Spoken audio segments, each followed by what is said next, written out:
This video features the restoration of this rather intriguing piece. It's a razor blade sharpener.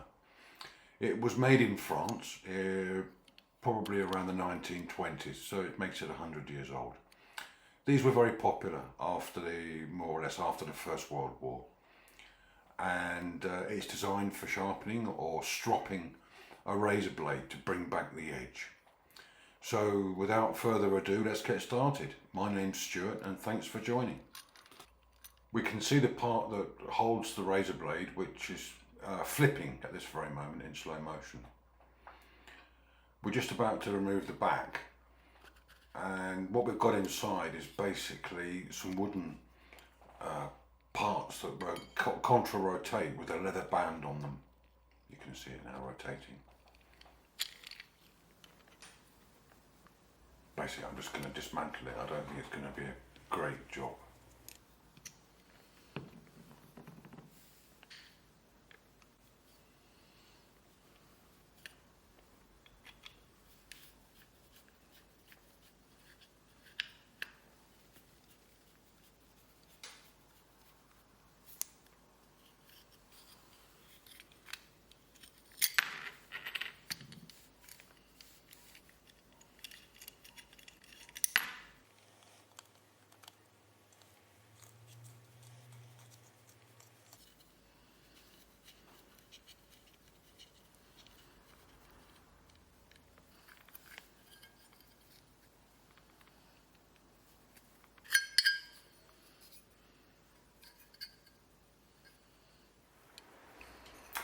Now we've got basically all the parts, and I'm going to start with this is the part that grips the razor blade, and this is the support for the razor blade, so they work together.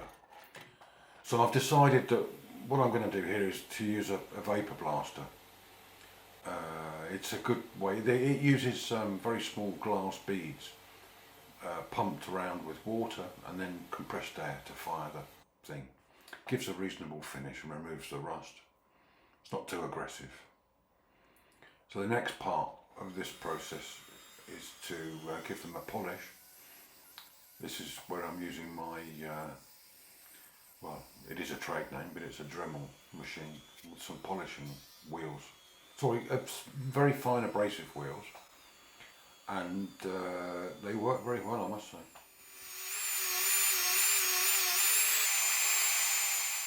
What we're going to do now, so basically what I'm doing is I'm preparing these for electroplating.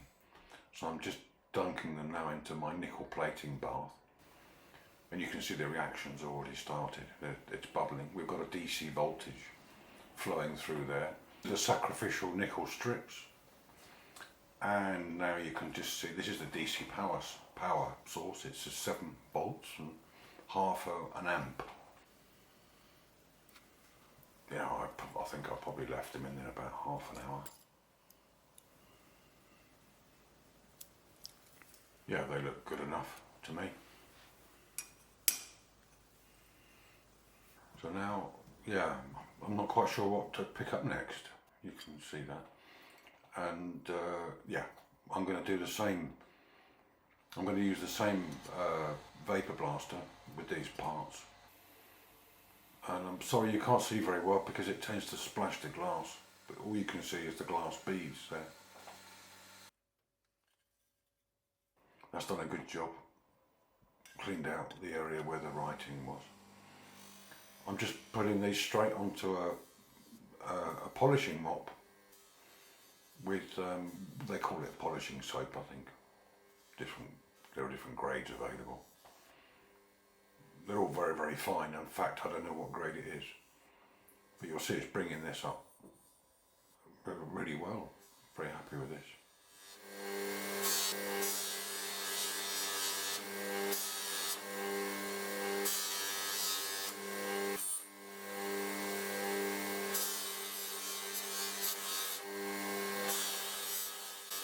I mean, aluminium's a lot faster than some other things like steel, but it still needs a little bit of work. This is the base plate, the sliding base, so we're just going to give that a little bit of a clean up with a it's like a sort of a spongy abrasive wheel. Now I've got the fiddly bit. Now I'm not particularly good at this sort of thing, but this is an acrylic paint. So basically I just need to fill up these voids and then clean up the paint afterwards.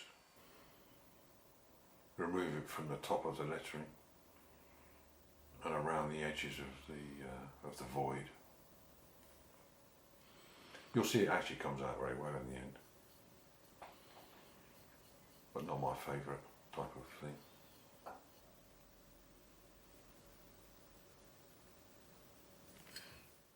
Yeah, that's nice. So those two parts are now done. Now we've got the parts that rotate, they contra-rotate.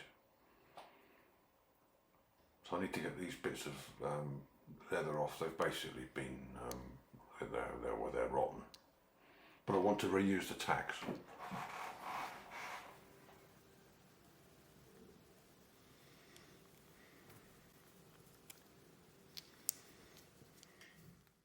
What I'm going to do now is just clean these up so that I can restain them, and then I'm going to cut some more leather bands.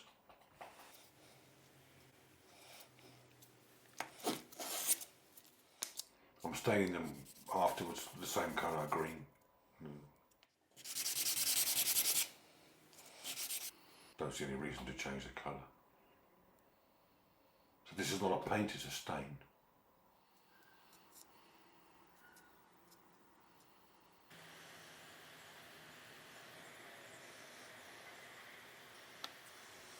I don't know why, but I always seem to get more on my fingers than I do when I'm actually painting. Please like and subscribe, and any comments are always most welcome. Am I right in thinking that these don't exist anymore, these original Stanley knives? I'm not actually sure, to be honest with you. Always useful to have a little bit of leather around when you're restoring things. It comes in very handy.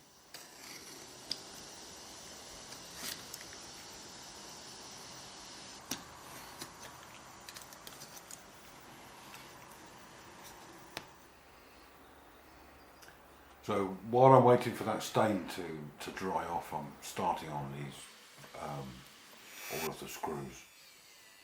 Again, I'm using the Dremel, but I'm using a wire brush initially on these parts, and then I'll use the polishing wheel a little bit later.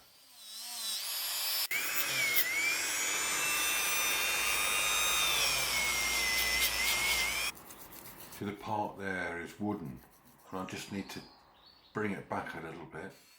It's not damaged, but it's a little bit, let's say, marked.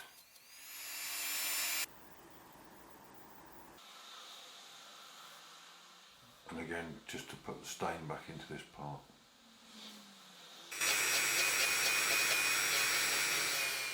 Just now concentrating on all those screws. They're a bit fiddly, they're not very easy to do.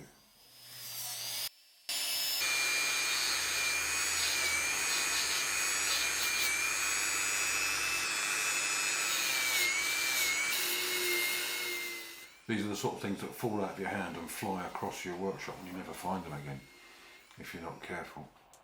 But there they are, done without major problem. So these are the gears.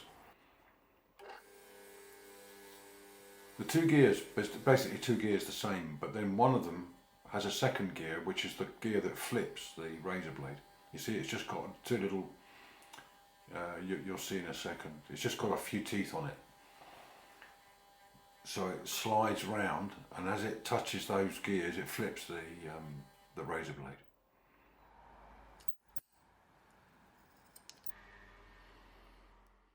Just to put these pieces back on with the same tacks.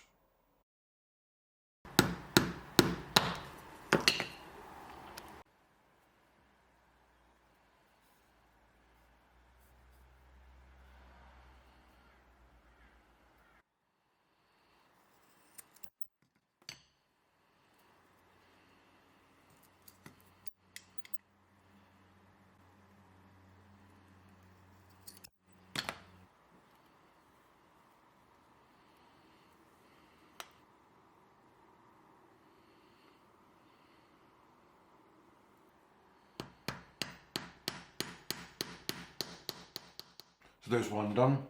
Looks nice, I'm pleased with that.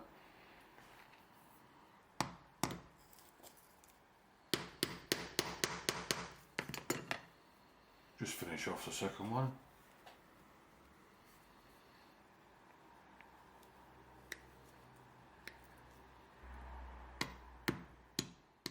And those two are ready, finished.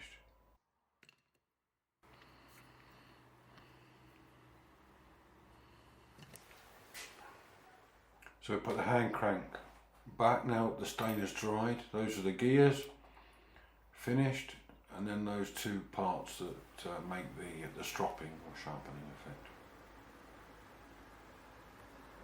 But please, it looks rather nice actually.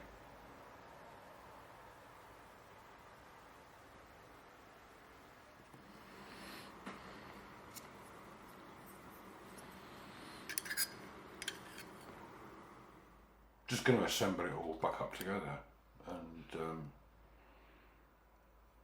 I wouldn't say it's a major challenge, but trying to put those wooden bits back in perfectly with all the gears and aligned was a little bit fiddly, but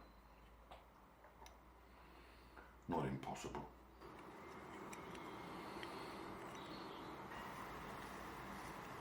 I'm just doing the screws up loosely at the moment, just to generally hold it in place.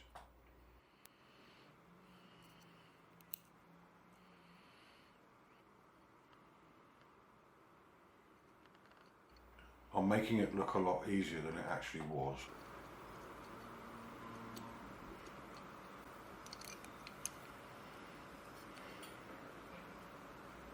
During this assembly part, I ran out of swear words.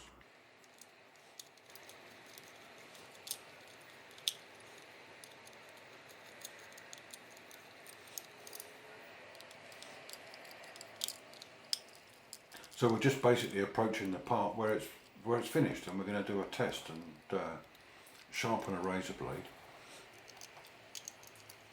Put the hand crank back on it.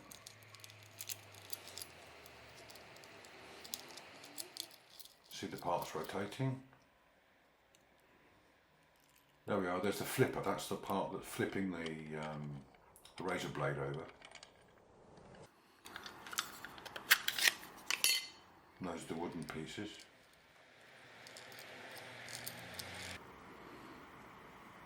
This is a razor blade that I've got, and I've dulled it. So you can see it didn't cut a tomato.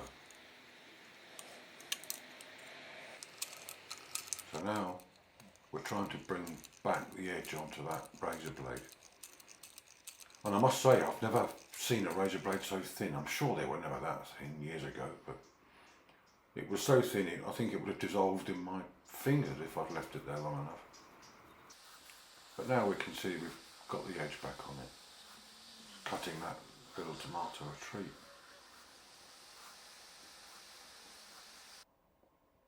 There you are, that's how it was at the beginning, and then that's how it was at the end. Many thanks for watching, hope you enjoyed it.